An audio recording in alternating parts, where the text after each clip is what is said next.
Greetings, people of Earth. Welcome back. My name is Jax, and today we are going to try some fortune cookie wisdom. Basically, you all know the fortune cookies that you get in Chinese American food stores or whatever. Apparently, they're not even really like a Chinese thing at all. They were completely invented in America, and I think we all like to laugh at them and, just make a joke of them. But I think they contain some genuinely decent wisdom. And so I'm just going to open it and see basically like what advice it gives. Okay, so this one says, confession of our faults is the next thing to innocence.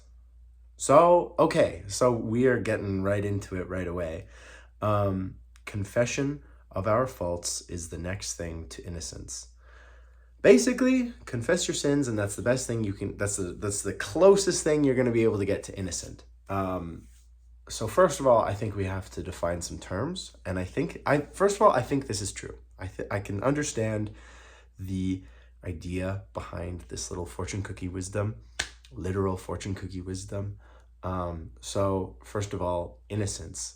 We like to think of innocence as not having any kind of guilt, not having any awareness of, the difficulties or the horrors of the world or things like that. We often think of like children or small animals or, things that are unaware of just how vast and incredible the world can be and how difficult it can be and the suffering of the world. That's probably what it comes to.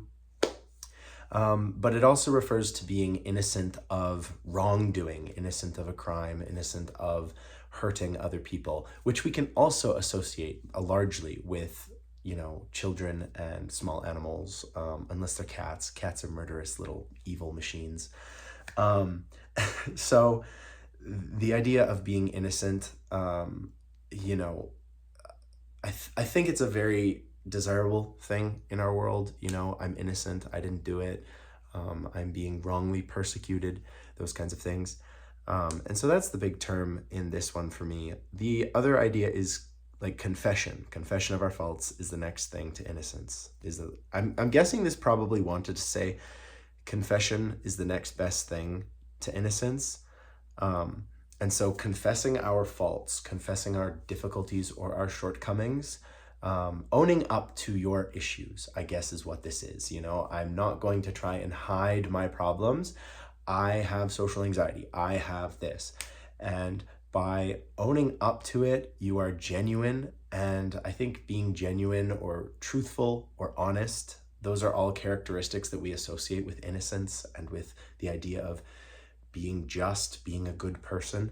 So I think the idea that we confess our shortcomings, we confess our faults, they often say that acceptance is the first step on the road to recovery. So being able to confess or being able to admit, hey, I have this problem. Hey, I did this thing. That is kind of the first step on the road to seeking, what's the word? In seeking retribution, in seeking becoming guilt-free, seeking justice, I guess you could also say. So the idea that you can confess your faults, and when you screw up, just openly admit, hey, I'm really sorry, but I screwed up. Like, hey, I did this, or hey, in a bad moment of bad judgment, I made a mistake. And by confessing it, you kind of absolve yourself in this weird way. 99% of the films and the TV shows that we see in the media and on TV today, the main problem in the story, the main plot point is one of the characters has to lie or lies or does something really dishonest.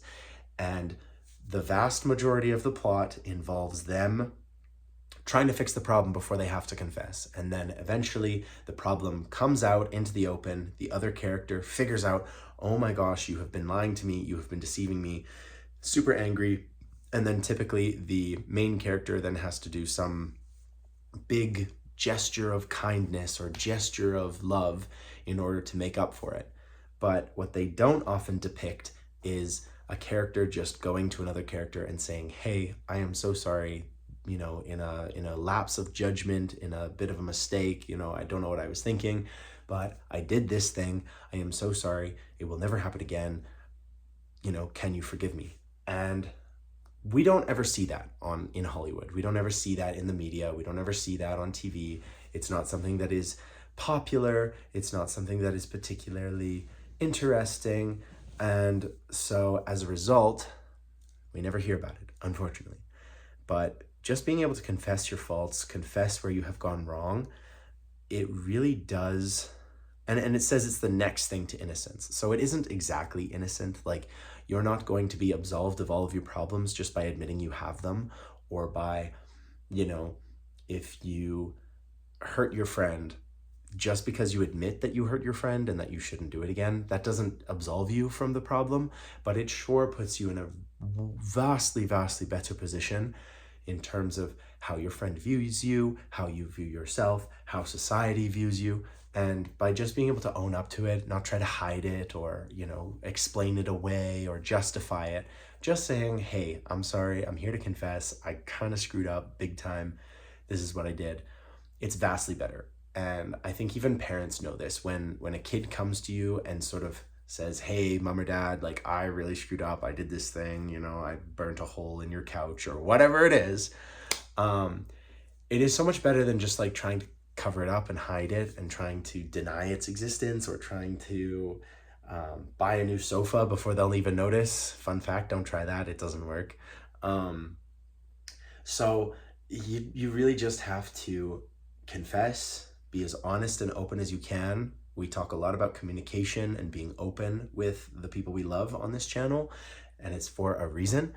And so I think you just have to face the music.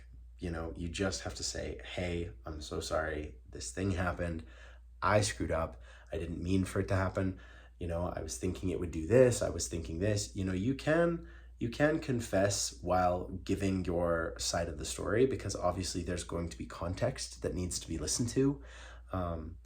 And hopefully the person that you are confessing to, the person that you are coming clean to, can be honest and open-hearted and hear you out and try and see where you're coming from. Because, you know, it's one thing just to judge someone and never give them the time of day, but to actually hear them out and then make a decision based off of that, that's so much more mature. That's so much more what you want. So that is my advice. And if you care, your lucky numbers are 11, 21, 23, 34, 36, and 37. So do with that with what you will. Let me know what you think of these little like fortune cookie bits of wisdom. I kind of like the idea of like having to do it on the fly and just, you know, going through these and chatting about them. So there you go. Confession of our faults. Next best thing to innocence. What do you think?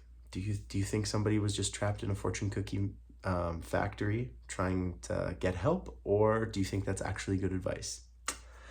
Thank you so much for listening, and as always, I'll talk to you guys tomorrow.